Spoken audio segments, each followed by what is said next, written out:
Subscribers ఎలా ఉన్నారు? అందరూ బాగున్నారు. నేను మీ విజయాని. ఈరోజు చపాతీలు మీకు స్మూత్గా వచ్చేలా నేను చేసి చూపించబోతున్నాను. చపాతీ ఎలా చేసుకోవాలో, ఆ పిండిని ఎలా కంటెస్ట్కి కలుపుకోవాలో మీకు చూపించబోతున్నాను. ఒకసారి చూడండి. అలాగే మన ఛానల్ సబ్స్క్రైబ్ చేయండి, లైక్ చేయండి, బెల్ బటన్ నొక్కండి, మర్చిపోకండి. నేను ఇలా గోధుమ పిండి తీసుకున్నానండి. ఆశీర్వాద్ గోధుమ పిండి తీసుకున్నానండి. ఆశీర్వాద్ గోధుమ పిండి చపాతీలు చాలా స్మూత్గా సాఫ్ట్గా వస్తాయండి. చపాతీ, పుల్కా, రోటీ ఎవరు చేసుకున్నా సరే ఆశీర్వాద్ గోధుమ పిండిని యూజ్ చేయండి. మంచి హెల్దీ అయిన టేస్టీ అయిన ఆశీర్వాద్ గోధుమ పిండి మీకు చాలా చాలా టేస్టీగా ఉంటుంది. ఇప్పుడు ఈ కన్సిస్టెన్సీని ఎలా కలపాలి, ఇందులో ఏమి వేయాలన్నది నేను మీకు ఒకసారి చూపించబోతున్నాను. ఫస్ట్ నేను ఆశీర్వాద్ గోధుమ పిండి తీసుకున్నానండి. ఇందులో కొంచెం సాల్ట్, మన టేస్ట్కి సరిపడగా సాల్ట్ వేసుకోవాలండి. ఇందులోనే కొంచెం గీ అంటే నెయ్యి అండి, 1 స్పూన్ నెయ్యి వేసుకోవాలి. నెయ్యి వేసుకోవడం వల్ల స్మూత్గా, మృదువుగా, టేస్టీగా ఉంటాయండి. నెయ్యి మాత్రం కంపల్సరీ వేసుకోండి. ఇప్పుడు ఈ పిండినంతా ఒకసారి చేతితో కలిపేసుకోవాలండి. అంటే మనం సాల్ట్, గీ వేసాం కదండి, నెయ్యి అంతా పిండి అంతా కలిసేలాగా కలుపుకోవాలండి. ఒకసారి కలుపుకున్న తర్వాత చూసారు కదా, నేను మంచిగా కలిపేసుకున్నాను పిండిని. ఇప్పుడు వాటర్ పోసుకోవాలి. వాటర్ కొంచెం కొంచెంగా పోయండి, ఒకసారి ఆ వాటర్ అన్నది పోయొద్దు. ఒకసారి వాటర్ వేస్తే కన్సిస్టెన్సీ కొంచెం పలచగానే అయిపోతుంది. కొంచెం కొంచెం పోసుకుంటూ ఉంటే మనం ఎంత వాటర్ కావాలో అంత పోసుకొని కలుపుకోవచ్చు. అయితే మన ఛానల్ సబ్స్క్రైబ్ చేయండి, లైక్ చేయండి, మర్చిపోకండి. నేను మీకు ఎన్నెన్నో వీడియోస్ చూపిస్తాను. మన ఛానల్ లైక్ చేసి సబ్స్క్రైబ్ చేస్తేనే నా వీడియోస్ అన్నీ మీకు అందుతాయండి. మొత్తం ఒకసారి పిండి అంతా ఇలా కలిపేసుకోవాలండి. కొంచెం కొంచెంగా వాటర్ వేసుకుంటూ కలపాలి, ఒకసారి కలుపుకుండా. నేను మొత్తం పిండి అంతా ఒకసారి కలిపిన తర్వాత మీకు చూపిస్తానండి. చూసారు కదండి, నేను పిండిని అంతా ఇలా కలిపేసుకున్నాను. ఇందులోనే ఒక 2 స్పూన్లు ఆయిల్ వేయాలండి. ఆయిల్ వేయడం వల్ల చపాతీ స్మూత్గా స్పాంజీలా మెత్తగా వస్తాయండి. ఒక 2 స్పూన్లు ఆయిల్ వేసుకుందాం. ఆయిల్ వేసిన తర్వాత మళ్ళీ పిండి కన్సిస్టెన్సీని మళ్ళీ ఒక 10 నిమిషాలు కలపాలండి. పిండి ఇలా కలుపుకోవాలండి. ఏళ్ళతో స్ప్రెడ్ చేస్తే ఇలా స్మూత్గా ఉండాలి. పిండి ఎప్పుడు మరి గట్టి కలపకూడదండి, అలా అనేసి మరి లూచుకు కూడా కలపకూడదు. కొంచెం స్మూత్గా ఉండాలండి పిండి. ఇప్పుడు దీనికి 10 నిమిషాలు రెస్ట్ ఇచ్చేద్దాం. పిండి చూసారు కదా, 10 నిమిషాలు రెస్ట్ ఇచ్చిన తర్వాత పిండి ఎంత స్మూత్గా తయారైందో. ఇప్పుడు చపాతీ చేసుకోవడానికి పీట, కర్ర రెడీ చేసుకుందాం. ఇప్పుడు చపాతీ ఎలా చేయాలనేది మీకు కూడా చూపిస్తాను. చపాతీ చేసే విధానం బాగుండాలండి, చేయడం కూడా రావాలి. మనం చేసే విధిని బట్టి చపాతీ కూడా చాలా బాగుంటుందండి. పుల్కా కూడా ఇలానే చేసుకోవచ్చు. చపాతీ ఆయిల్లో కాలుస్తాం, పుల్కా డైరెక్ట్ స్టవ్ మీద కాలుస్తాం. మీకు ఇది కూడా చూపిస్తానండి. చూసారు కదండి, నేను ఎలా బాల్స్లా చేసుకున్నాను. ఇప్పుడు చపాతీ ఎలా చేయాలో చూపిస్తున్నాను. ఫస్ట్ ఇలా పొడిపిండి వేసుకోండి. ఇలా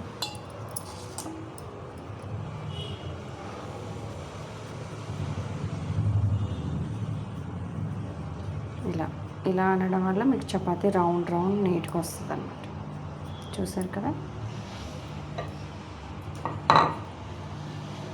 చపాతీ చేసిన తర్వాత చూపిస్తానండి.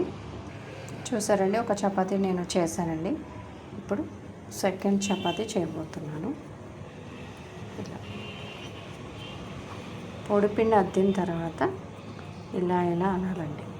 మీకు రౌండ్ వస్తుంది అన్నమాట చపాతీ. మీకు రౌండ్గా రావాలి అంటే ఇలా స్మూత్గా. ఇప్పుడు దీన్ని చపాతీతో చేద్దాం. చూసారండి, నేను రెండో చపాతీ కూడా చేసేసాను. మీకు చేసినప్పుడు చూపిద్దామంటే నాకు వీడియో తీయడానికి అవ్వట్లేదండి, అందుకే నేను చపాతీ చేసిన తర్వాత చూపిస్తున్నాను. ఇప్పుడు స్టవ్ మీద చపాతీ కాల్చుకుందాం. చూసారండి, స్టవ్ మీద నేను చపాతీ వేసేసానండి.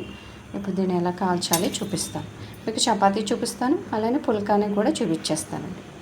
ఒక చపాతీ వేస్తాను, ఒక పుల్కా కూడా వేసి చూపించేస్తాను.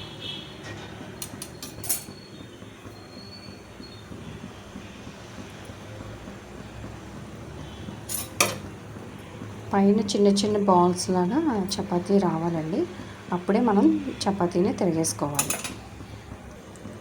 చూసారు కదా, చపాతీ పైన చిన్న బాల్స్లో ఎలా లేచిందో. ఇప్పుడు దీన్ని తిరిగేద్దాం. చూసారు కదా,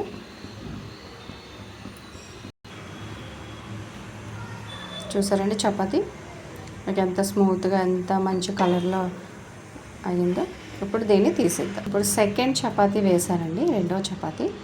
ఇప్పుడు నేను దీన్ని పుల్కా ఎలా చేయాలన్నది చూపిస్తాను. పుల్కా ఎలా కాల్చాలి స్టవ్ మీద అన్నది చూపిస్తానండి. చూడండి, పైన మీకు బాల్స్లా రావాలండి చపాతీ అంతా. అప్పుడే మనం చపాతీని తిరిగేసుకోవాలి. గ్యాస్ ఎప్పుడు కూడా సిమ్మిలోనే ఉండాలండి, హైలో అన్నది అసలు పెట్టొద్దు. చూసారు కదండి చపాతీ బాల్స్ లాగా ఎలా పైకి లేస్తుంది.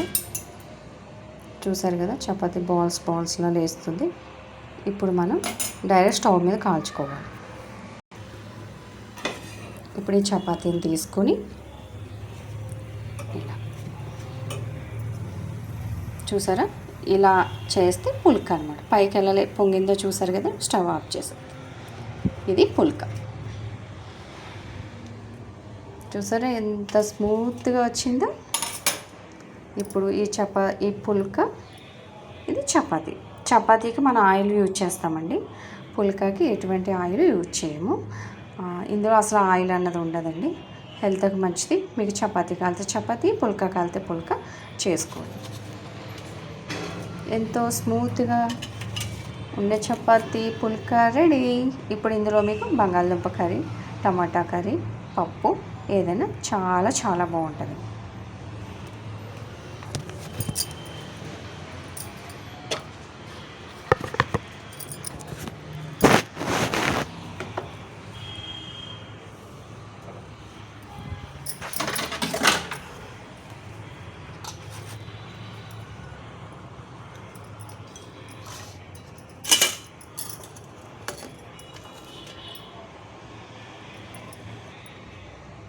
చూసారా చపాతీ పుల్కా నేను పప్పుతో సర్వ్ చేశానండి. చాలా చాలా సూపర్ ఉందండి. ప్రతి ఒక్కరు కూడా ఇలానే పుల్కా చపాతీ చేసుకుని టేస్టీ అయిన చపాతీ పుల్కా తిని ఎంజాయ్ చేయండి.